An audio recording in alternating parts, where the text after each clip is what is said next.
Let's go. What is up, everyone? Welcome back to the Brian Ferrati podcast. Today's episode is the May 2024 recap and KPIs. So if you're joining us for the first time, we'll explain a little background to this. So I have a weekly newsletter, which is brianferrati.beehive.com. And once a month, I send out an investor report type email. Shout out to Noah Cracknell. And it is key performance indicators, things I'm tracking to update my friends, my family, you, and anyone else who's interested into what I'm building, what I'm curious about, and what I'm diving into. Throughout this process of recording these audios, it's pretty funny. I keep saying we, like you listening and everybody else and myself. It's like we're on a team. It's something that's pretty comical.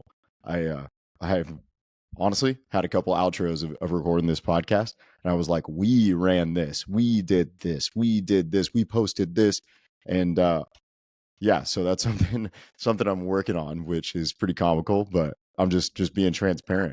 So yeah, in this newsletter, I go through my key performance indicators, the things I'm tracking. And in the back half of this, we're going to go through some core ideas for some big ticket items or experiences that I took advantage of this past month. And also a little update on I'm changing some of these key performance indicators. So let's get into this, because May was a huge month. May 2024 is in the books. So we still got after it. I still got after it. See, I did it right there. So May 2024 was massive.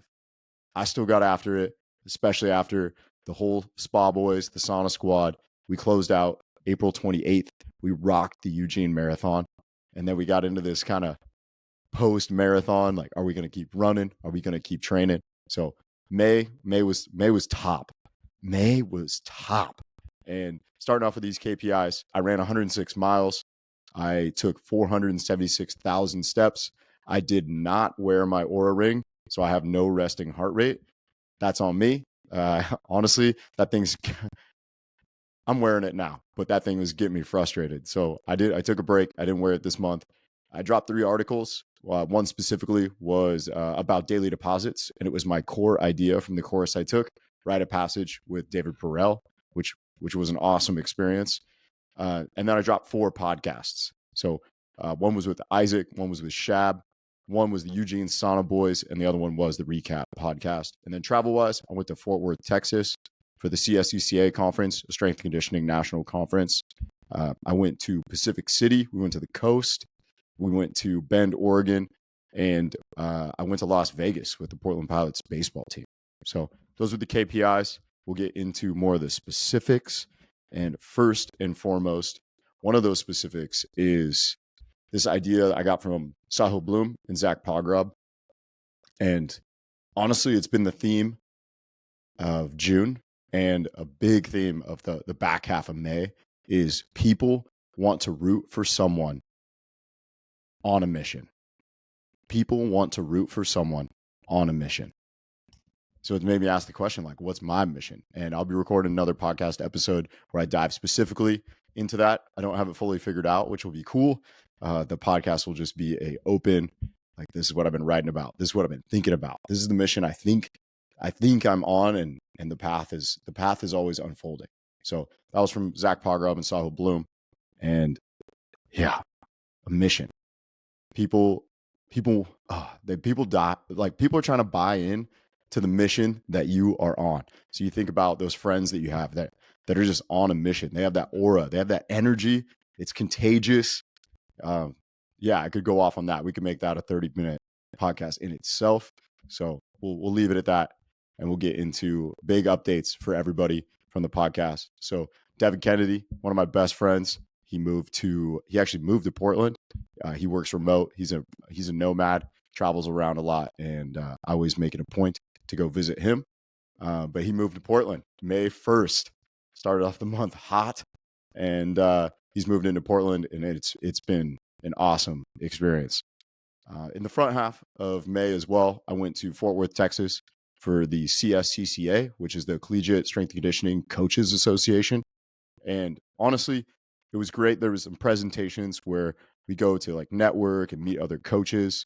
But most of all, honestly, the highlight is it's crazy just seeing all your friends. Uh, like University of Kentucky, I interned there 11 years ago, which is insane. So I interned the summer of my senior year because I graduated college in December, and I got to connect with like Coach Spurlock, Deef, Metzger, and that entire Kentucky crew. That ultimately changed my life because when I went out to Kentucky to intern during my undergrad, they're full-time strength and conditioning coaches or grad assistant strength and conditioning coaches. And honestly, they just really were like, hey man, you just need to lean in to being you, like double down. And I really, at that point in my life, I really needed it. Especially I drove 44 hours across the United States to go live in Lexington, Kentucky, and I didn't know anyone. And that was a really formidable summer in my life and in my coaching career. So it was pretty cool to connect with them, as well as the University of Iowa, which also was probably one of the most influential experiences I've ever had in my coaching career, in my life, just from all the full-time coaches and all the interns and all of us being really close. And it was actually the 10-year anniversary of all of us just being interns and working at the University of Iowa with Olympic sports. And I was able to see Coach Max, Dink, Gabby, Eric Rash, Chris Lowe, and we were just able to chat and catch up. And it's incredible that when you see those people, it's like I'm blanking. There's so many more names like of people. It's just like when you see them, you're like, oh my God, I feel like I saw you yesterday. And those people just really helped me become who I am now. And they continue to help me be who I want to be in the future. And it's crazy. Like I remember standing in that hallway and meeting everybody the first day where it was like I drove out to Iowa City, Iowa to intern for strength conditioning with the hope of getting a grad school job and potentially being a full-time strength and conditioning coach. And now we're here. So it was sick being able to catch up with them. And honestly, one of the craziest things was just this idea of relationship density. So it was something I caught. I don't know. I've been thinking about it a lot recently, but it's an idea of like, why are you closer with some people who you've spent so little time with than people that you could potentially work with and see every day for 5, 6, 7 years? So I think about that with Deef and Metzger. Like, why am I so close with them? They were graduate assistant strength coaches at the University of Kentucky, and I worked there at the end of May, June, July, and maybe like 1 week in August. So let's say 10 weeks. Wake up at 4 a.m. We'd coach together all day, and then we'd hang out after work and on the weekends. And I still stay connected with those people, or both of them. And I met them 11 years ago. It's really cool. And then I have some like coworkers, or not coworkers, but colleagues that I've coached with that honestly I've like never coached with them. I've just met them through a friend of a friend. We stay connected like over the phone or text or whatever that may be. So this idea of relationship density, like how can you become such an incredible friend with some people who you don't even see that often? So I'm going to write about that more. I do think it's like time. Maybe we're both going through the same thing, the same challenges. We're both trying to get a job, or we're both going through those challenges of coaching when we were, I don't know, in our early 20s and you had to wake up super early and go to the University of Iowa, swim and dive workout at 5:30 in the morning. So yeah, relationship density. So after that, a couple other things was we went to Bend, Oregon, the Sauna Boys. So the whole squad that ran the Eugene Marathon. We drove down to Bend, Oregon to celebrate Riley's 30th birthday, which was pretty epic. We just chilled in the park. Bend, Oregon is one of my favorite cities in the United States. So it was awesome just to get down there, chill in the park, chill on the river, and catch up with the boys. Yeah, we also I ran the Ridge Run, which was a 10-mile race set up by Backwoods Brewing. Their stout is actually called the Ridge Run. So we went out. I went out in the gorge, and we ran. It was basically like 2,200 feet elevation gain, and those last 10 mile or the last 2 miles of this 10-mile race, I ran back-to-back 540s. Yeah, it was downhill. I don't really have a good gauge of honestly with elevation going into the race. I think that was the part I was the most nervous about. Was I'm not really sure how to gauge pace compared to like running a marathon. It's relatively flat. We've done a lot of training, but stepping into just going straight like this, straight uphill, and just letting it rip and then sprinting downhill was two things. Like I love the experience and I love stepping into the unknown. And I was pretty surprised. 2 540s. At some point this summer, we need to test out, or I need to test out. See, I'm doing it again. I think it's a collective because like I'm on a mission with all of you that are listening. So I need to test out my mile because I'm curious what my best mile could be if I could break 5 potentially.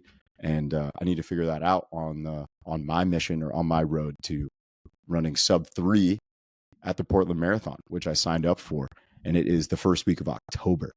So Backwoods Brewing Ridge Run was epic. We had senior day for the pilots that same day, so post race, I just drove straight to the field and celebrated the guys with their final game at the Ets. And speaking of baseball, we went to Las Vegas, Nevada, and we competed in the WCC conference tournament. So we ended up dropping to San Diego in the championship, which was a huge bummer. But honestly, one of the most crazy things I've ever seen at a baseball game. We played Gonzaga in a bounce back game. So I believe that was our second game on the first night. And Ben Pataxel, he hit a 3-run bomb. Next pitch, Brady Bean hit a nuke. And then next pitch, Zach Tolia hit off the wall inside the park home run. It was just the energy, like guys jumping up, just elbowing each other, getting juiced. And it was literally next pitch. So 3-run bomb, Spencer Scott and Jake Holcroft were on base, just ping. And then literally next pitch, Brady Bean, ping, left field wall, insanity. Everybody's losing it, back-to-back shots. And then literally Togs, boom, off the wall. And Matt Kelly sent him home. He slid in. It was, maybe I can link in the show notes the video from Instagram, but it was literally it was bananas. It was bananas. And it was on our game 2, and we were putting a hurting on Gonzaga. And that was insane. I could go off on UP baseball and just how incredible those guys are. This year was really special.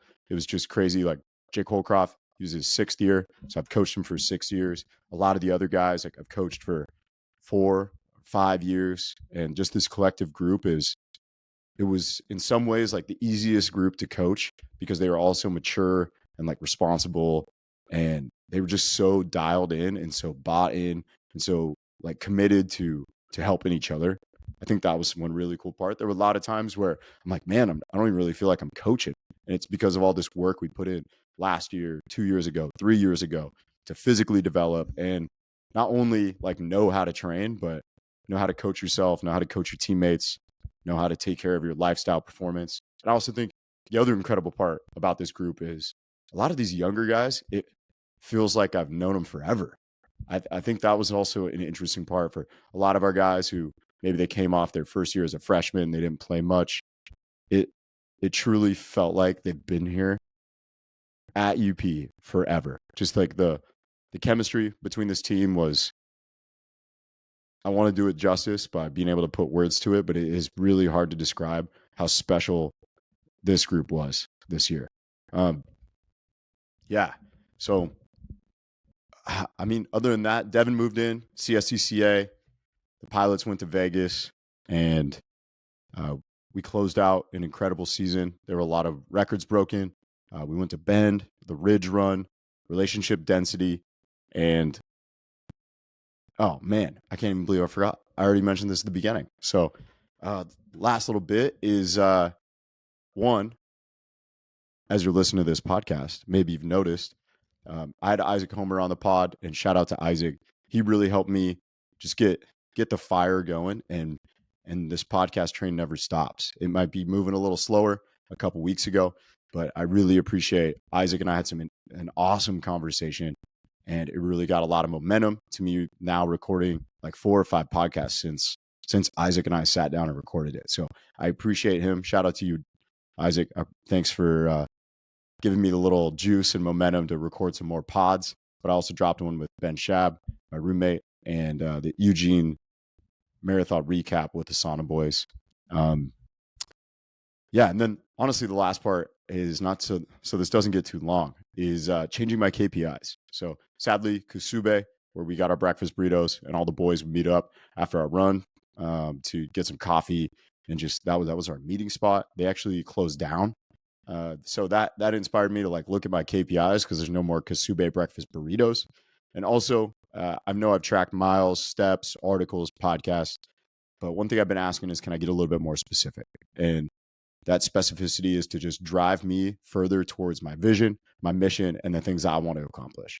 So some things I want to track are: am I tracking my lifts? Am I tracking when I train jiu-jitsu? Am I tracking my miles and my runs?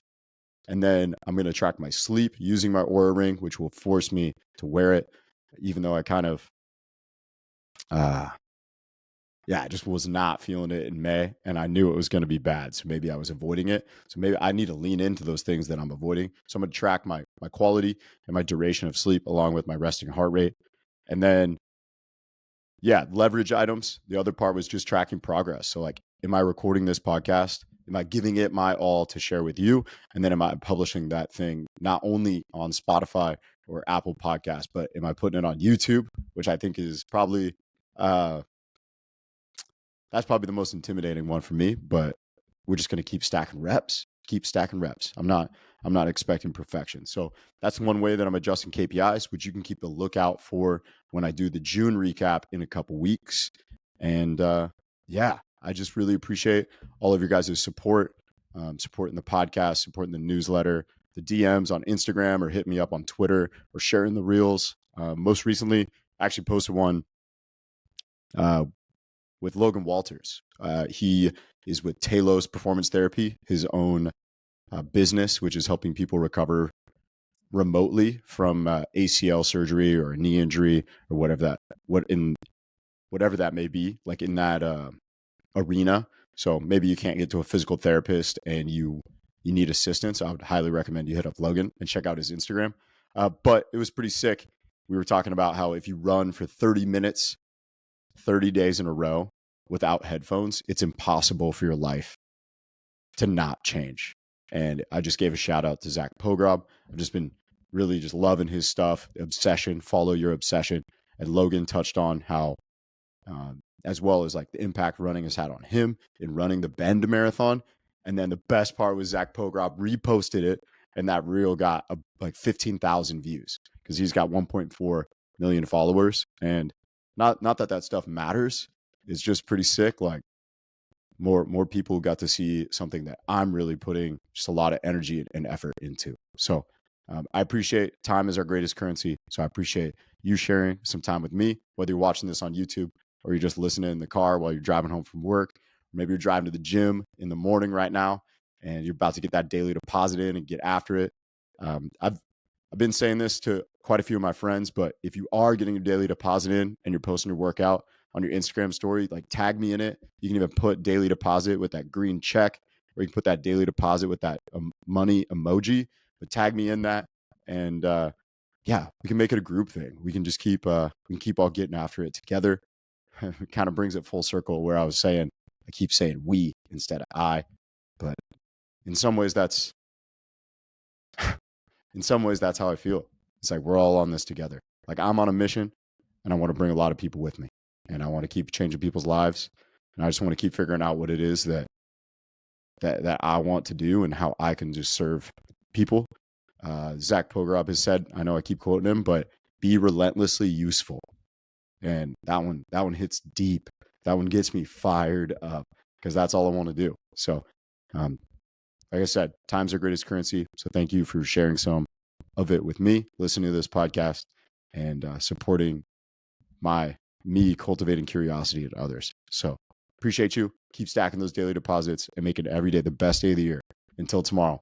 Peace.